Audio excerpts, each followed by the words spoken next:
Welcome to Dustin's Vinyl.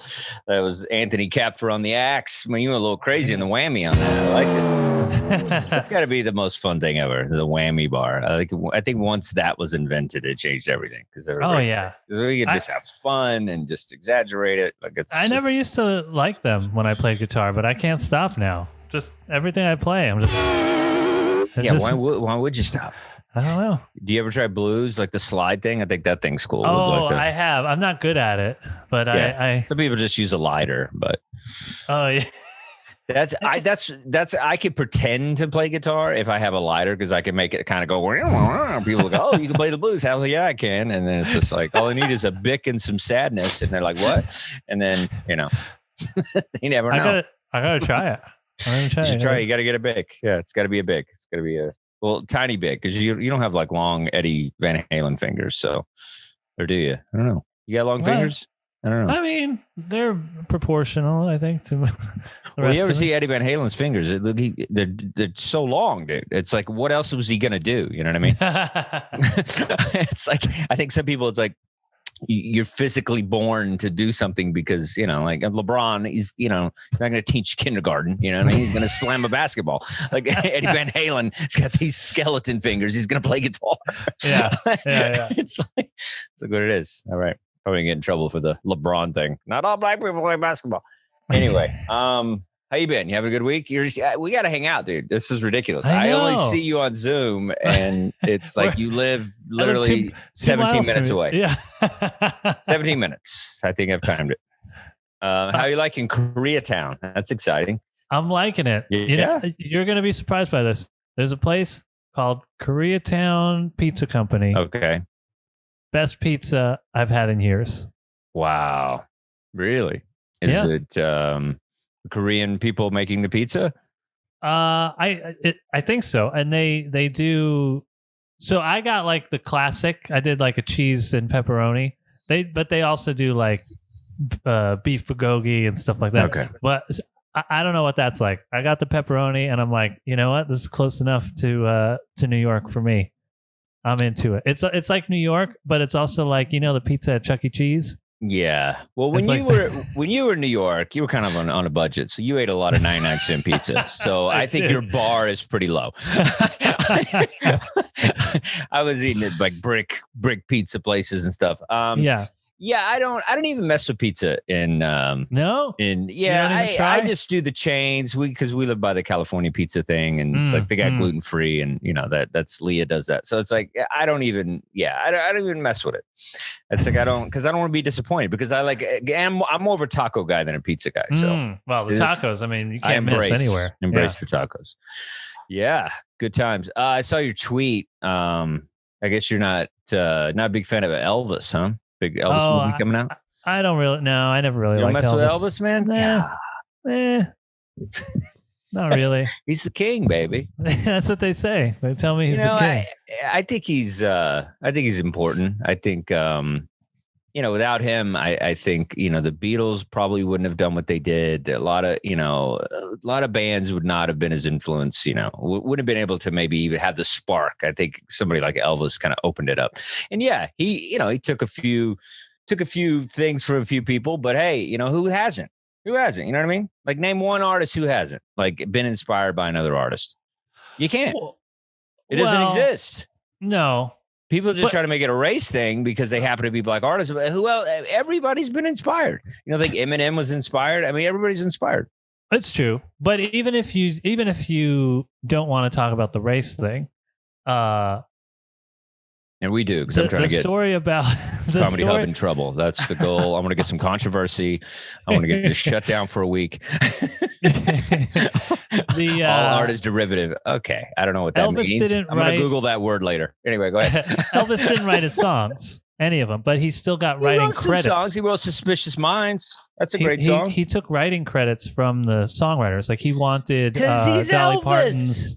He's Elvis. He could do that. Look what P. Diddy did. You can do that. He's kind of a P. Diddy kind of thing. He's like a P. Diddy type, yeah. Yeah. But he wanted to do Dolly Parton's "I Will Always Love You."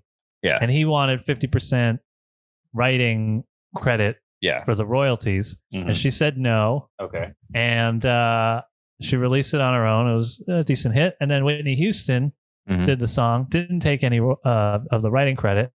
It was a huge hit, and she made probably more money than she would have made if Elvis had done it. Okay, Elvis is on a lot of drugs, Anthony. I don't know if you know that. So some of the decisions Elvis might have made late in his career were not probably the best decisions. I don't know if you've seen the trailer in the movie, but this guy named Tom Hanks, who plays the Colonel, had a lot of mind control over those decisions. So I don't believe Elvis even knew what was happening. Elvis was like, put on the cape and get me in a limo. That was it. He wasn't thinking about Dolly Parton's writing credit. He didn't know what was going on, dude. He just had to get to the stage. That was it. And to eat peanut butter and banana. Yeah, which is a beautiful sandwich, by the way.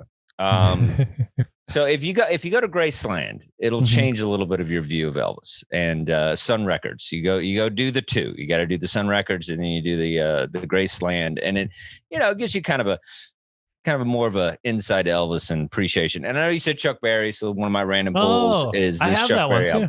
This is a good one. I think I've pulled it before, but I figured you talked about it. So yeah, it's got all the hits on it. But thing is with Chuck Berry, it's like they just like, okay, the only people I compare Elvis was Chuck Berry, maybe Roy Orbison. Like, they have these like, Chuck didn't really have a voice like Elvis. Roy did. Right. He did. Roy just didn't have the sexuality and the rock and roll that Elvis had. And if Roy Orbison looked like Elvis, he would have been way more famous. Forget it. Yeah. Absolutely. I mean, Chris Isaac is as close to that combination as I can think of.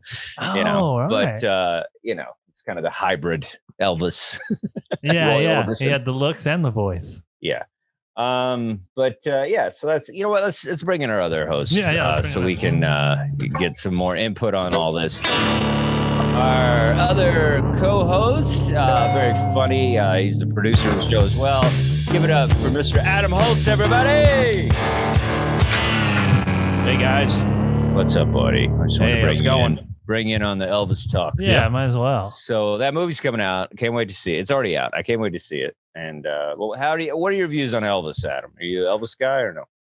Not really. I mean, I enjoy his music, but I never really got into him. I heard a lot of mixed reviews on this film. It was Buzz Larman film, or yeah. I'm gonna pretend I know who that is. Yeah, I don't know who that is either. Are we supposed to know who that is? I think is it, or is it the guy that did Moulin Rouge? Oh, I love that movie. Actually, I'm not gonna lie. Did you? I did. I love a good musical thing like that. I know. You hated it. I hated it. I love it. It was great. But I saw it in theaters. I think it was just the time that I saw it at. Is Cher in that? No. It was Nicole Kidman and Ewan McGregor. Mary J. Blige. Yeah. Oh, I don't know. It was Lady Marmalade. Yeah, it's like, look, I don't like a lot of that stuff, but I mean, you live in New York over 25 years. Like, you become part of the Broadway world. Yeah. Like, you just like, it's what, if without that world, there's no New York City. And so you see a lot of shows, and so you appreciate a good show. And so that's all that is to me, is like it's a Broadway show as a movie. And that's how they used to do. The first movies were like that. Everybody just sang, man. It was just like, they had like a fake set, and everybody's, Fred Astaire. And, so it's the origin of entertainment kind of came from that singing. So I like it. I think it's, I don't know. And they did like a Nirvana. I think they did Nirvana. Didn't they do Teen Spirit? But like, I don't know, they mishmashed a bunch of songs together, which I think is kind of fun. I don't know. It's very similar to Rock of Ages, which everybody hated. So right. I'm very consistent with the movies that everybody hates. So I like that. But I don't know. I'm a big Elvis guy. I used to dress up as Elvis when I was a little kid. And I would stand on the front lawn, and I would throw scarves to little girls in the neighborhood. So Elvis taught me my swag. Thank you very much. Thank you. All right. Since my baby left me. Yeah. I've had a lot of Elvis experiences in college. Somebody dared me to get on top of the table during the middle of lunch, and I got on top of the table with a banana and did a whole Elvis Heartbreak Hotel. So I've had some Elvis moments. I remember where I was when Elvis died. I was in the living room, and I freaked out, and it's like I just, it was a big part. My mom went out and bought a bunch of Elvis cassettes, and it was like a whole thing. And it's Elvis is kind of always people. And then when you're into Elvis, like obviously I'm more of a Johnny Cash guy, but Elvis is there as well. And people just give you Elvis stuff. So it's like there for a while when I would just reveal that I liked Elvis, every present was like, an Elvis clock and Elvis lunchbox and an Elvis shirt and an Elvis backpack. After a while I had to be like, dude, I moved on. I'm not into Elvis anymore. Did you get the Elvis plates? Probably have one somewhere. I have a little bust that's pretty cool, but yeah, I still have that. So Leah wanted me to get rid of it, but I said, nah, man, I got to keep it. So Elvis bust. Nice. A few things I have is a little tiny thing. It's worth money, eBay, whatever. Times are tough. I'll sell one of my Anthony Kapfer signed guitars and my Elvis bust. Whatever it takes. So, I don't know. I don't expect much, but, the Elvis thing, I don't think they went dark enough with the movies. What I heard, they said that, because Elvis was, he's a pretty dark dude and with Priscilla and stuff. So, but, a lot of those guys were just, but that's the thing. They didn't have recovery wasn't a big deal back then. And, a little mind control, but with the Colonel, his manager or whatever. And then I think the thing is with Elvis should have been pushed in more of a Johnny Cash direction, but he was pushed into like this Hollywood kind of surfer movies and, they cheesed him out, but that voice could have gone anywhere, man. Like the early Sun Record sessions, like the rockabilly stuff, it's phenomenal. Like when it's just him and a guitar and it's just like, that's really good stuff. But they just, he just got too big and then they pushed him all over the place. Next thing you know, he's doing kung fu in Vegas, weighing 350 pounds, sweating, trying to do a Beatles song and forgetting the lyrics and shit. So I have a CD collection. It's all Vegas years, and half the songs he just forgets the lyrics in the middle of it. It's like, well, I don't know the name, I don't know the words of that, but let's just do some instrumental, and the guy just goes off. Oh man, it's amazing. No, it's great. And anyway, I love that. I love the fat Vegas Elvis as much as the young one. But anyway, Elvis. All right. So this is true. What? Sorry. I heard that Margaritaville was written for Elvis. Like that whole album. The Jimmy Buffett song? Yeah. Like the whole album he wrote it for Elvis, and Elvis said he was going to do it, but Elvis died before he could. And so Jimmy Buffett did it himself. Is that true?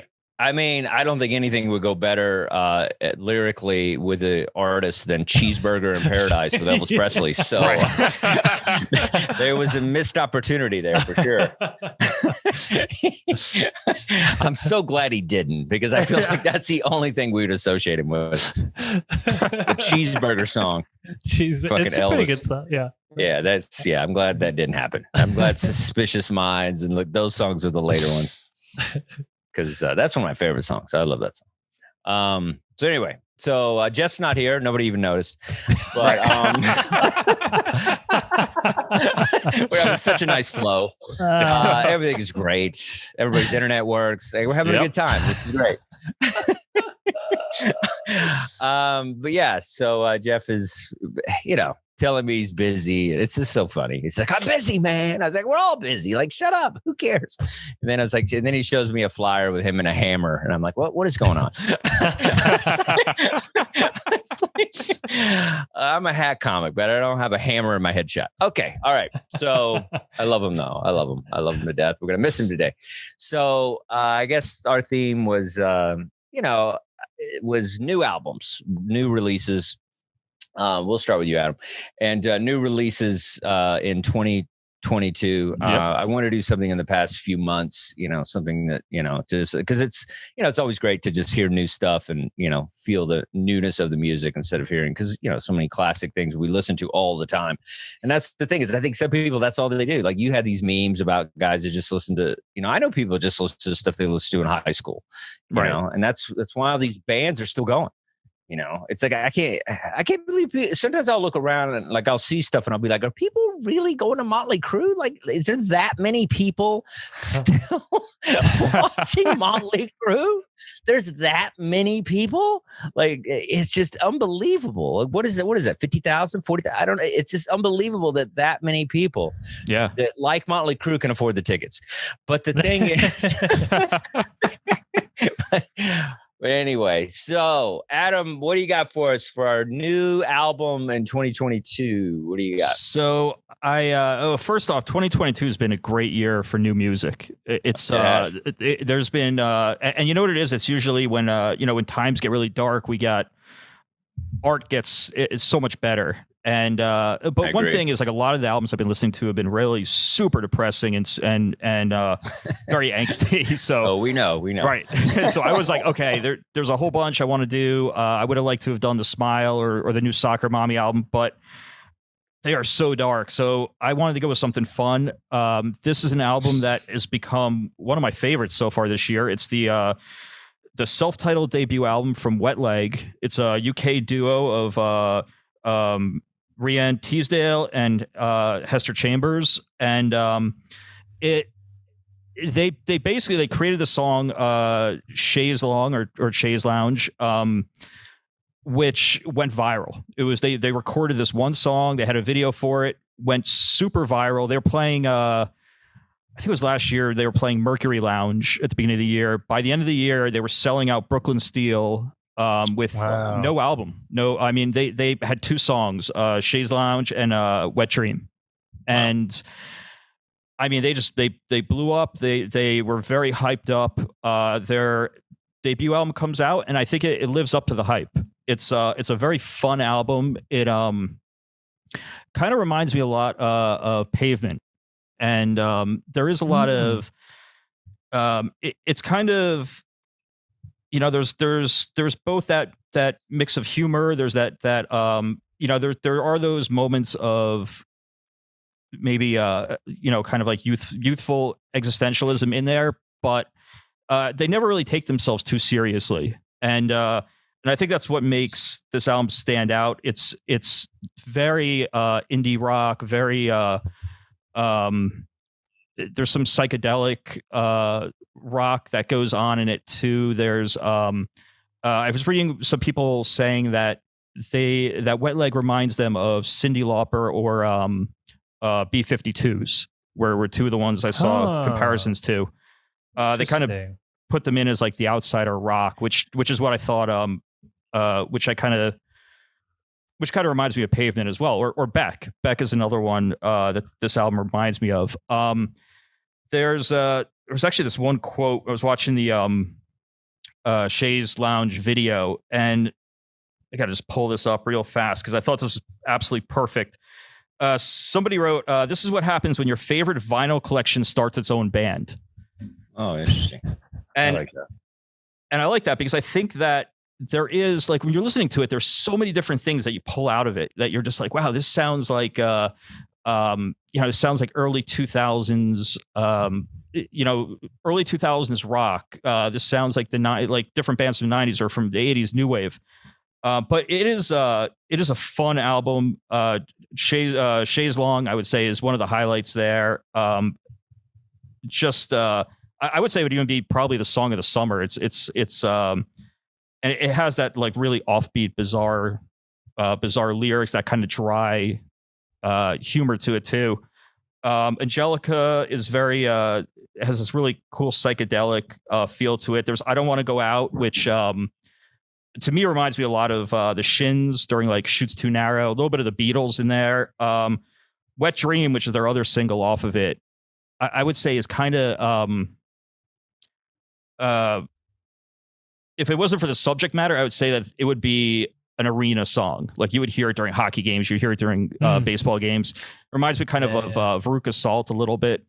There's my favorite song on the album is Convincing, which is right after Wet Dream, which is oh shit, actually I'm gonna go back to Wet Dream because that's one of my favorite lines where it says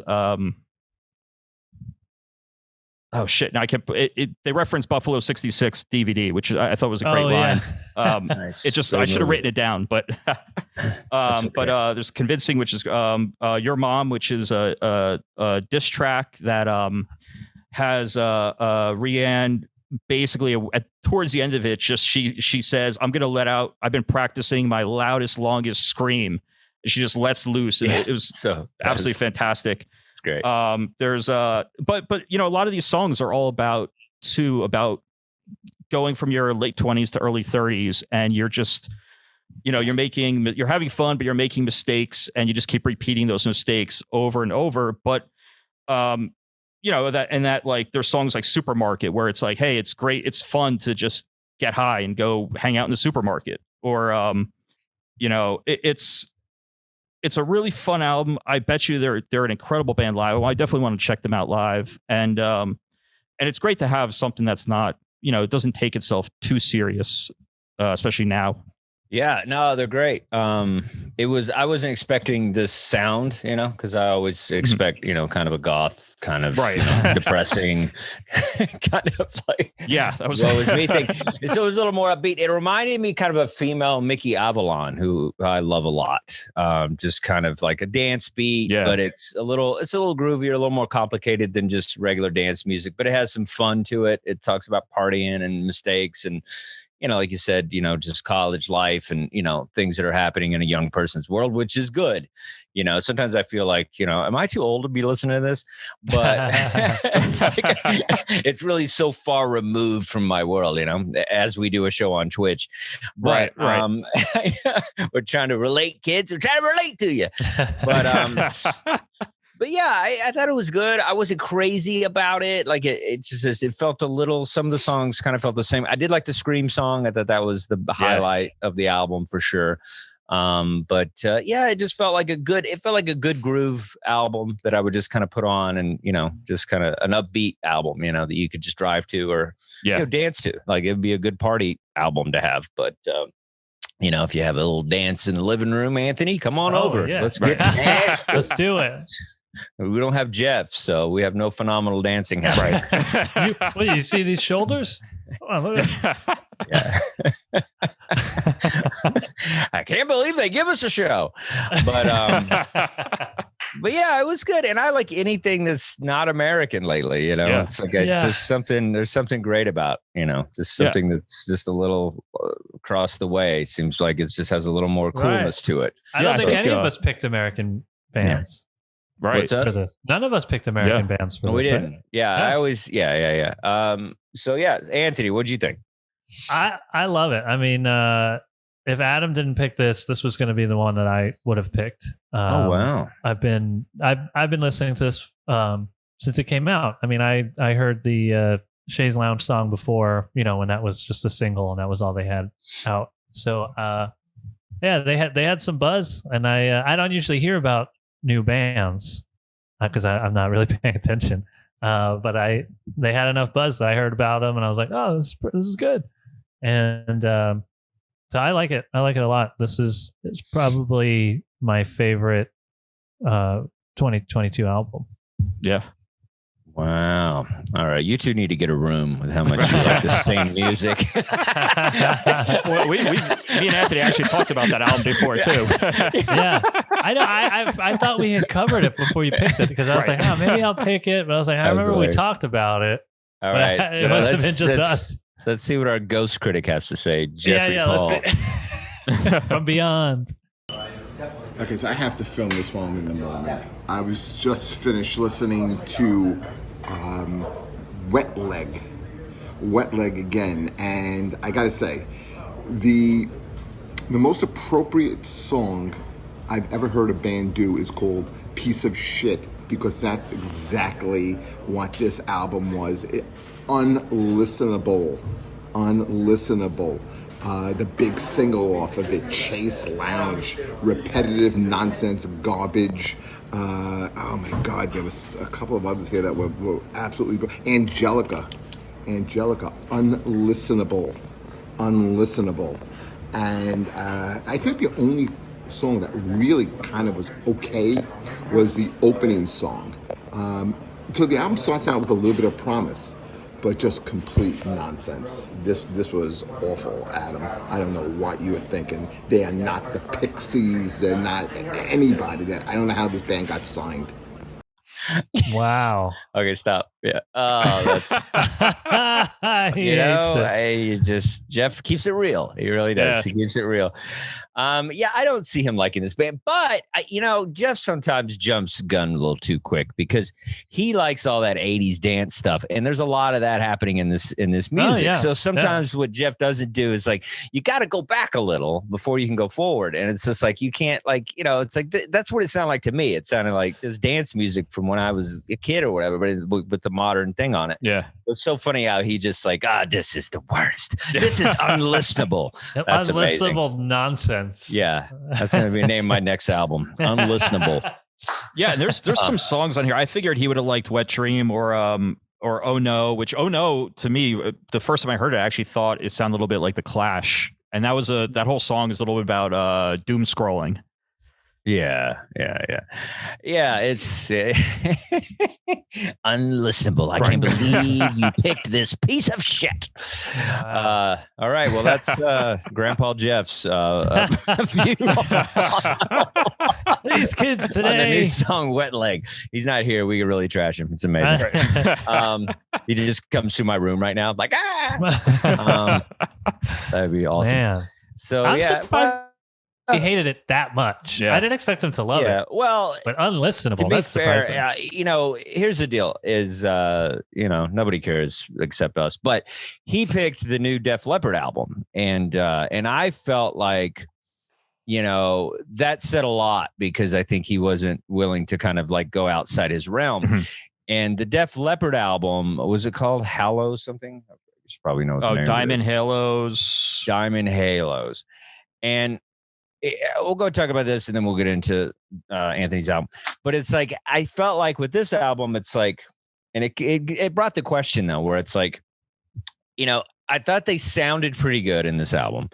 And I thought Def Leppard really made an effort to make a new piece of work, and they were like, this is great, this is our new album and we're going to tour and everything. I get the whole process, and it's like, but the problem I had with this album is, they'll have songs on it like Kiss Me and whatever, and it's like, dude, nobody wants to kiss a 75-year-old. Like, you gotta like, you're not making fun of the fact that you've aged out, like you're just like pretending that you're still 23 again. And so that's what I have, that's the problem I have with artists that were big in a certain youth movement, and then they get older and they don't embrace that they're getting older. Even Duran, like their later stuff was basically saying we're not famous anymore and girls don't run up to us, and they kind of embraced what was happening. So sometimes I feel like bands don't do that. It just kind of bothers me. And then I also feel like sometimes you're better off just keeping it with the hits and not releasing a new album. Yeah. But I wish Jeff was here because I'm sure he loved it. But we'll do a follow-up when he comes back. But so Jeff picked the one band that released an album that was big in '87. So so it all makes sense. But anyway, all right, Anthony, what did you pick for us? Oh, I thought we were going to talk about we know you didn't listen to the album. I was going to say it was so unlistenable. Right. I didn't even listen to it. I know you didn't listen to the Def Leppard album. It is unlistenable. I'm sorry. I didn't know if we were listening to his since he wasn't here. Yeah. Today. We're moving on to the other. To yours. Yes. Okay. I picked Bloc Party Alpha Games. It's their new album. I guess it's their. So I didn't really listen to Bloc Party a lot. They had a couple songs in the early 2000s that were popular, and that was pretty much all that I knew of them. And I don't think that I would have listened to this album at all if we weren't doing this show, because you were like, we got to pick something new, and I was like, oh shit. Adam already picked Wet Leg. Yep. What am I gonna do? So I hadn't heard this album until we were going to do new stuff. And I'm not really that familiar with their other albums. But I thought this one was like, it's kind of fun sounding. It's like kind of dance rock-ish for a lot of it. Kind of takes you back maybe to the early 2000s, but also I felt like it had a lot of 80s kind of feel. Like you're talking about Duran. I was getting some Duran vibes from some of the songs. And I guess this is the first album they've done with they have a new drummer.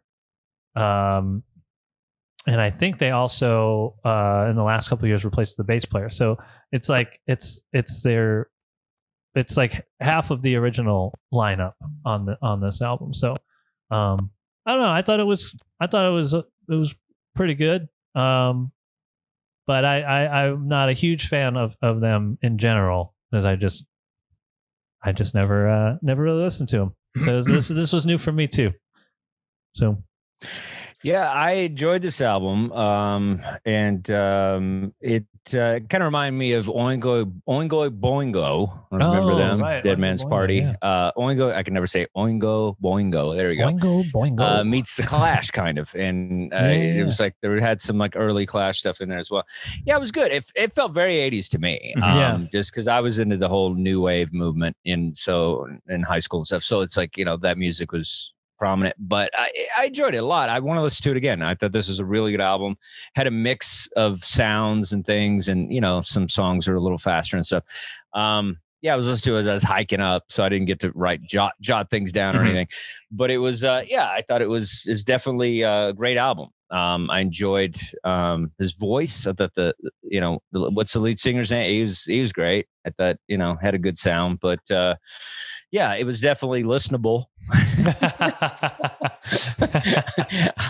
I would listen to it again. Yeah, it was not a piece of shit. Right. But it was good. It just like I said, I think I need to go through it again. But I definitely enjoyed it. I thought it was good. Adam, I feel like this is up your alley here. Right. So when we were doing a couple weeks ago, we were doing the Black Music Month picks. I was actually going to pick Bloc Party's debut album, which was Silent Alarm. Oh, yeah. And that's an album that is a heavy rotation album for me. I think it's a masterpiece. It was from, I think it was 2005. And it is just propulsive. It is it's this great dance punk album. It's one of the best albums to work out to. And right after that, as much as I love that album, I cannot listen to any of their other albums. They're kind of like the Strokes, where they had this one masterpiece album. They had a good album following it up, and then they couldn't sustain it. Now they haven't put that many albums out, but from what I read, it's actually because they only still have just two of their original members left, their lead singer and I think one of their guitarists. But you could hear, listening to Alpha Games, the sound is very different from Silent Alarm. But I was kind of mixed at first. It's starting to grow on me.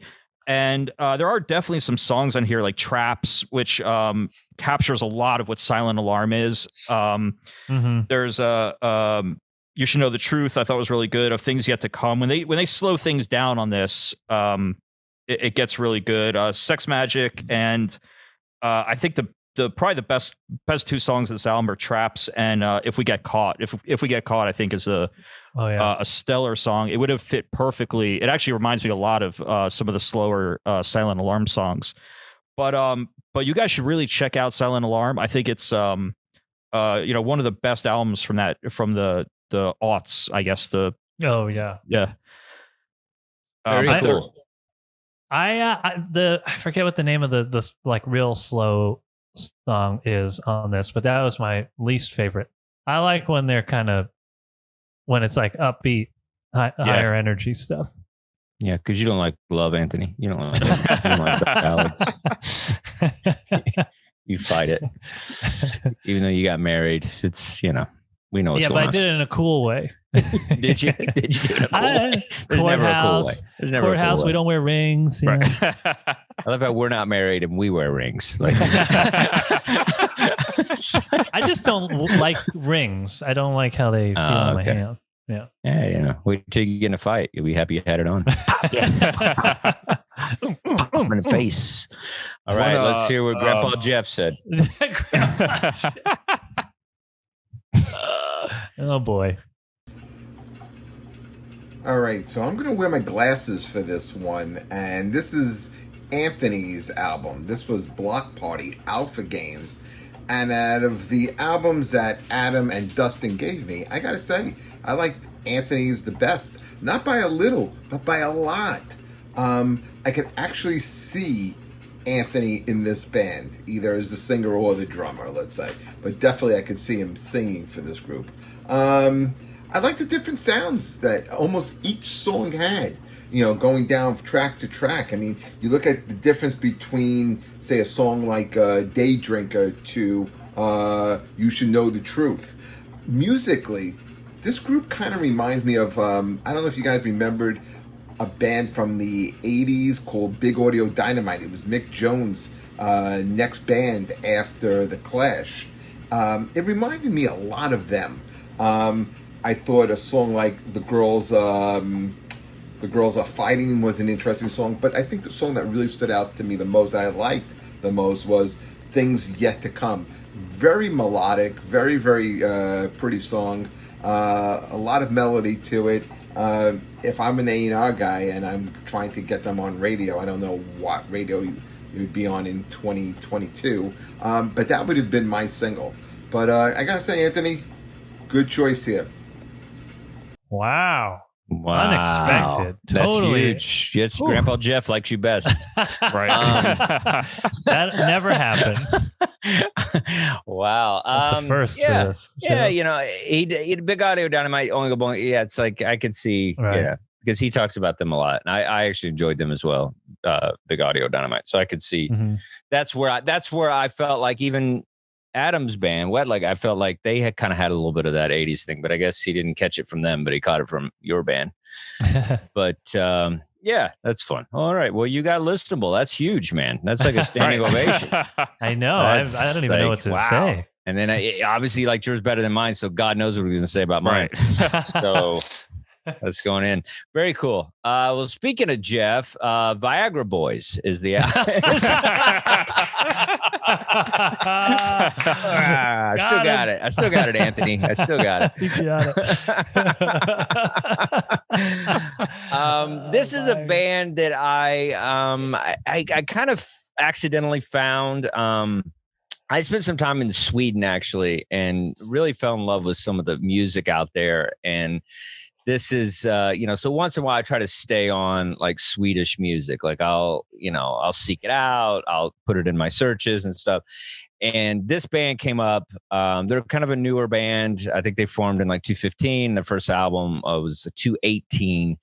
And it's a band that has a lot of sounds in it that I like. It's kind of a post-punk kind of synth, industrial. They're really having a good time. They're making fun of kind of social commentary and what's going on in America and all the ridiculousness of it. And I just think they got a really cool sound. And each album is a little bit different. This is their newer one. So I felt like, they were just kind of taking some risk and doing some new things. But they're a really cool band if you want to just kind of listen to something a little different, because I feel like they kind of embrace a lot of different sounds. I mean, their last album, Welfare Jazz, has kind of a country feel to it. So it's like they really kind of go all over the place, which I like. And this album is fun. They're having fun with it. They got some 2001 Space Odyssey sounds. They got like, some Preacher stuff going on. One of my favorite songs probably, I don't know how to say it, Troglodyte or something. Yep. Troglodyte. Oh yeah, Troglodyte. Yeah, that was a really good song. It kind of laughs in the face of kind of these gun-loving idiots and all this stuff, and so it's kind of making fun of that, which I love. And then Punk Rock Loser. I mean, come on, that's such a cool song. Yeah. I just felt like that had a good groove to it, and just really, funny. Kind of almost. There's almost like a little. What's his name with the deep voice? What's his name? It was Tom Waits. Tom Waits, yeah. Yes, Tom Waits. I thought that too. Some Tom Waits to it. And, actually, and then they collaborated with the guy, let's see, in the song Big Boy, Jason Williamson. He has a great voice. And so they put in some new singers and stuff and kind of add the elements of the sound. And that was one of my favorite songs too, Big Boy. I thought that was the lyrics. And lyrically, I really love it. I think they're just like, they're tapping into kind of like my comedic brain and kind of what I think is funny. And they're making fun of all the god awful things that are happening to us here in America, and they're getting away with it because they're in Sweden and everything's great there. so it's easy for you to make fun of stuff, but it's kind of a Trevor Noah kind of thing. It's like, you know, it's like you're not from here, so you make fun of us. But I just like it. I think it's one of those bands, you know, and I think there's a lot of cool stuff in Sweden. You know, they one of the Peacemaker soundtrack is amazing. And was it Denacity or something? I forget. Was it Denacity? I think that's it. That's the new kind of Swedish rock band that's kind of out, and they're on Peacemaker and stuff. So there's a lot of cool stuff coming from Sweden. And if you kind of go back catalog, you can get like Commando and Pig and Pink Champagne and, you know, Metal Arc Enemy. There's a lot of cool kind of Swedish music, and people just, you know, they don't think to seek out Swedish bands, you know, and there's a lot of great music coming out of Sweden, and I like these guys. I think they're fun. Their albums are all kind of like a little bit different, and so yeah, Viagra Boys, Cave Hole is my pick, and I think it's fun. Check it out, and curious what you guys think. Anthony, what do you think of the Viagra Boys? Cave Hole. Cave Hole, yeah, I liked it. It's sort of a sounded kind of like modern industrial. You know, it didn't really sound so much like 90s industrial music, and also some of it sort of reminded me of, there's that one Queens of the Stone Age album, Era Vulgaris, kind of had a vibe like this. I don't know if you guys are familiar with that album, but parts of this reminded me of that. It's just kind of weird sounding. There's not a lot of bands with this sound. So and you mentioned it's kind of like Tom Waits. If Tom Waits worked with Queens of the Stone Age, I think it would end up sounding like this, with Trent Reznor producing it, and then one guy from Linkin Park. Yeah, yeah. Well, I love it that you embrace the weird, because it's like, the weird. You know, that's why I like you. Like, it's like I like weirdness. You know, I'm attracted to weird. For me, that was the whole appeal of this. Yeah. I was like, well, I haven't heard. It's like a fresh kind of sound, which is pretty rare. Yeah, I'm glad. It's like, because once in a while, you know, we're going to stay consistent with our taste. And so, you know, I like it when there's something that I'm drawn to that's, you know, different and weird and fun. Yeah. And I do like their commentary on just kind of what's happening and stuff. Yeah, it feels very in the moment. Yeah, they're making fun of like the vaccine, what people say, you're going to grow a tail and the government's tracking you down, and like all something about the news being fake. Yeah, basically what my relatives say every time I talk to them. Yeah. Or there was, what was it, Creepy Crawlers, where they're talking about babies made into adrenochrome. They got animal hair. Yeah, it's great. So yeah, Adam, what did you think?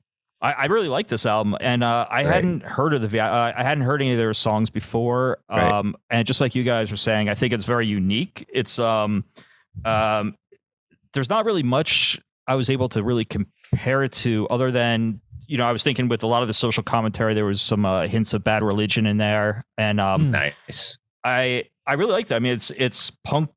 I think punk satire is kind of what I heard it called, and I think I mean, I really like the that kind of mix of that industrial electronic sound that's in there.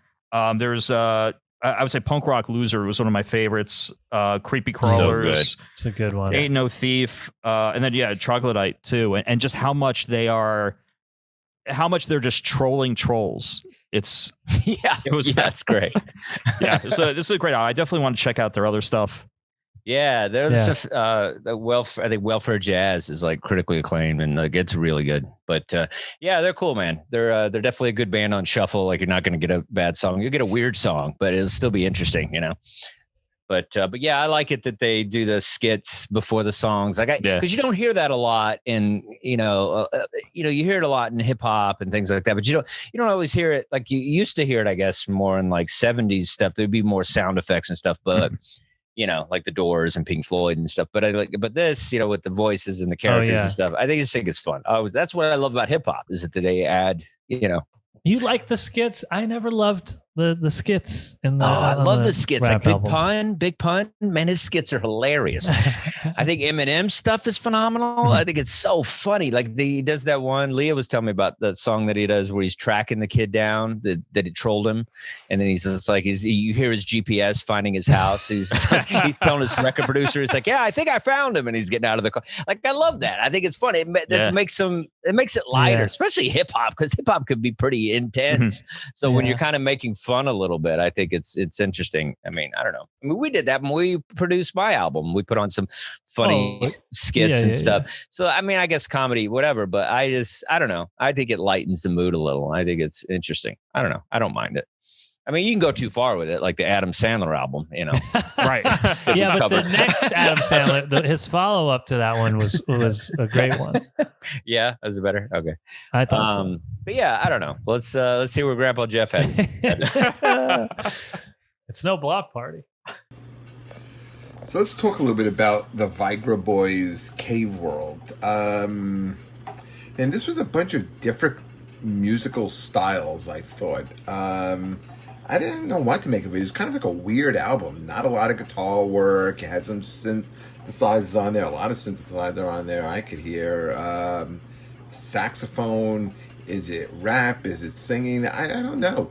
There was. I kind of felt like, I don't know. Are they the new Devo? I don't know, but it was different. I didn't really know what to make of it. I'm trying to think. Is this like now the new future of punk rock? I don't know. Let's see. A couple of songs that did stand out. I'm old. I gotta put my glasses on here. Ain't No Thief, Punk Rock Loser. More towards like the middle of the album. I hated the first. It actually was the second song. Escapes me for a second. I don't know. I didn't. Again, kind of weird. Very, very, very different. Don't know what to really make of it. Like I said, is this the future of punk rock? We'll see. We'll see. This is my favorite way to do the show. If I could just convince Jeff to do this all the time. It's like, no, you don't have to come in, Jeff. We're good. Just please do the videos. It's the greatest. It's the I have greatest. questions though for him, like because he made the Devo connection, but then he's like, I don't know what to make of it. Well, that's Jeff's brain. Jeff is always fighting, kind of, you know, he'll say some brilliant stuff about whatever. And then he'll be like, then he'll catch himself being complimentary about your band. And he'll be like, no, it's really trash. Because Devo, I mean, you know, Devo was sort of, even though later on they were considered new wave, they were, I think, kind of in the punk scene originally before new wave was a term. And so he's like, I don't know. Is this the future of? I mean, it could be. Why not? Yeah, I think Sweden is the future of kind of hard music. Like I'm telling you, there's a lot of cool stuff happening over there. Yeah, and but that's the ultimate. You know what I mean? Like when a band has somebody who's not kind of in the groove of their music go, it's weird, then they've won, because that's, you know what I mean? That's what it's supposed to be. When people first heard, you know, the Beatles or Elvis, it was, this is weird. You know, they're not used to it. So I think they're doing something right if it's a different sound and it's not something people can put a label on right away. And I think that's when you know you're onto something great, because, you know, it's like, I'm excited for this band to just keep producing albums because, you know, I think they're a kind of band that wants to kind of push the envelope and take risks and do weird shit. And I think that's, you know, that's the fun of music, you know? So hopefully, you know, they keep doing that, because it's just a little weird. I don't know. I don't know what to make of it. I don't know what's happening. I don't know what kind of music guitar. This is. Right. Yeah, he was confused because there's no guitar. Even, I mean, there's tons of albums without guitar. I know he expects guitar from me, but, you know, but I'm into jazz and stuff. So I don't, you know, I don't always, you know, but it's just funny though. Like he didn't expect it. Of course, I did expect the new Def Leppard album from him. Right. But, I was wondering if Poison had a new album out or whoever, but it was, and then sure enough, it's Def Leppard. But yeah, that was fun. Thanks, Jeff, for all your videos. They were the highlight of the show for sure. Is this the future of punk rock? I mean, that last video was a little. That last video was a little unlistenable, but I think for the most part, he did a great job. Oh man, so funny. Very cool. All right, guys. Well, thank you for listening and watching here at Dustin's Vinyl. Having a great show. Please check out our YouTube page. We're getting some momentum, but let's keep it moving. Yes. Please subscribe and get us out there to the world. If you have friends that love vinyl records as much as we do, and music and new music, we would love to have you part of the show. Thanks, everybody, and we'll see you next time. Woo! Yay! Play something, Anthony. Get crazy. Wait, let me do something. Do riff. Do a song. Do a song. What song? I don't know. Give me something fun. Something short and fun. Okay, how short do you want it? A minute. All